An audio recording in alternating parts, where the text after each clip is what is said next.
people are more concerned that why it's all men coming from war-torn countries, leaving their wives and children in war-torn countries, and then coming over here. It's very strange. The government is who I am angry with, if I share any emotion, that they allow these men into the country without any provision to look after them. And I do think it's important that we somehow facilitate. We cannot have human beings living like this on the street. Now, we had our own homeless problem. I don't like getting involved with politics, but since I took an interest in trying to give a voice to the homeless in Ireland, I become very aware that it isn't just a homeless problem, it's a mental health issue. But this right here is a lack of care issue. We cannot invite people in to our country and let them leave them to survive like this. It's just not on.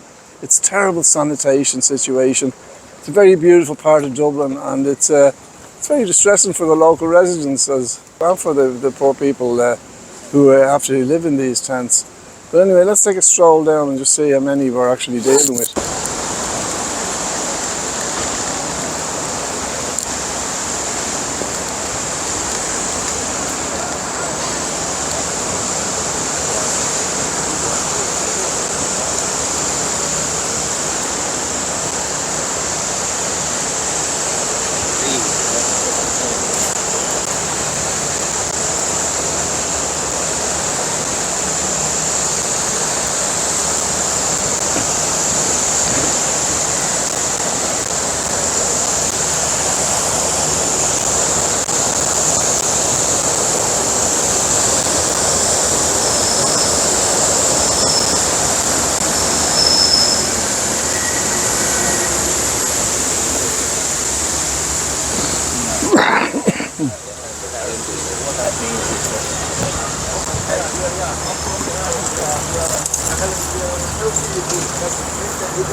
So John, you're from the neighbourhood here. Yeah, locality. We're down on the Bagot Street Bridge here. And, so you pass here every day. I know there's been a lot of, this thing's all new, isn't it? This tent's the last couple of months. It's on my doorstep. I have to walk out of my house for 5 minutes and they start down there. Now I know they're taken away, but that's what I saw for some time.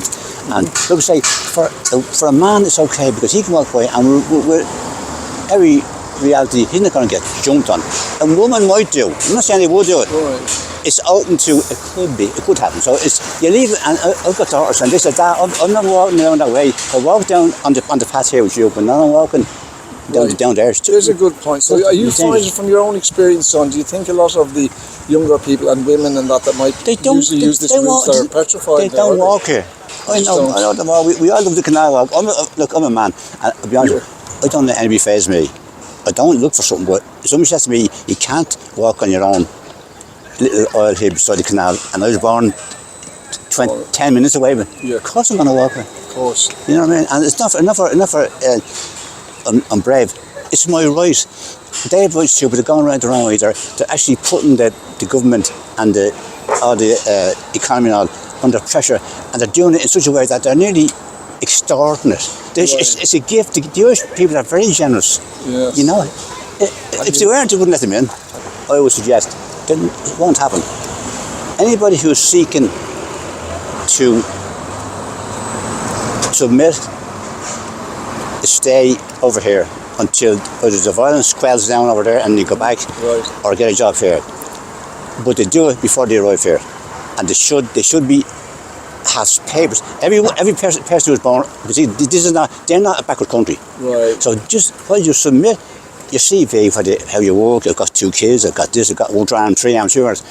In other words, don't be afraid to put it. If you think of a good case, just put it forward. So you know what you're dealing with. Yeah, and of course you feel sorry for them, and I still feel sorry for the wives. You know why? They're left over there looking after the kids. Right.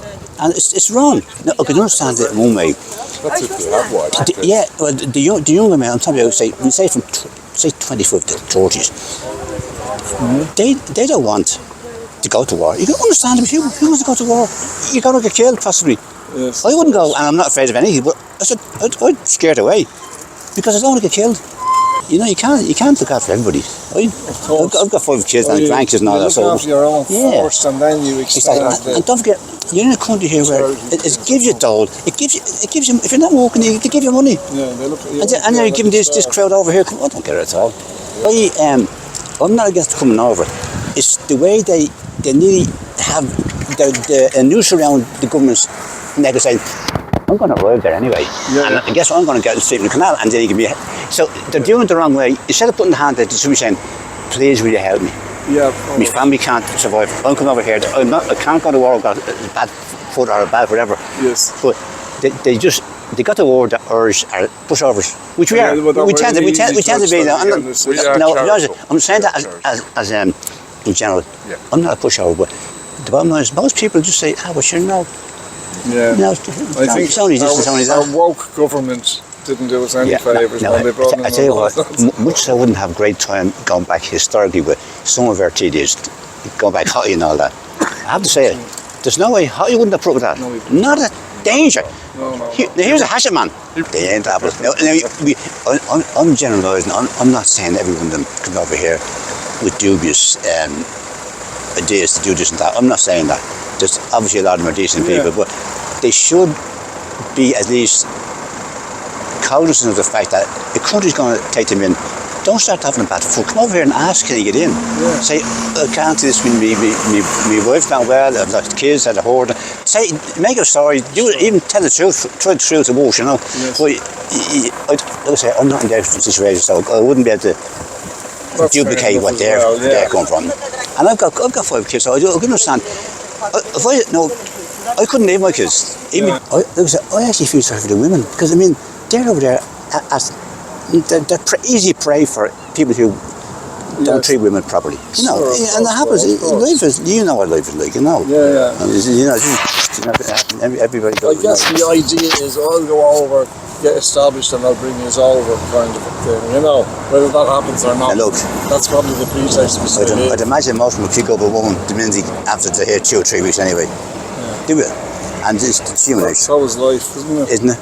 You know. But Don, come here. You're a lovely gentleman, and thank you so much. And I have to say, it's good of you to do this, because you're doing it for 2 reasons. It will highlight that plight. Yeah. And it will then make somebody say, hold on, we won't allow them to come to the canal. What would you do?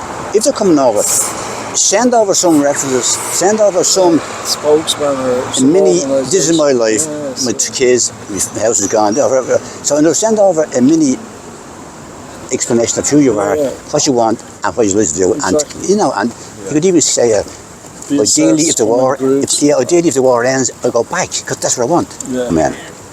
Yes, but I just think that I, as a man, I couldn't leave my wife alone. Do you know what? Because I say she's open to being abused, being neglected, and it's not right.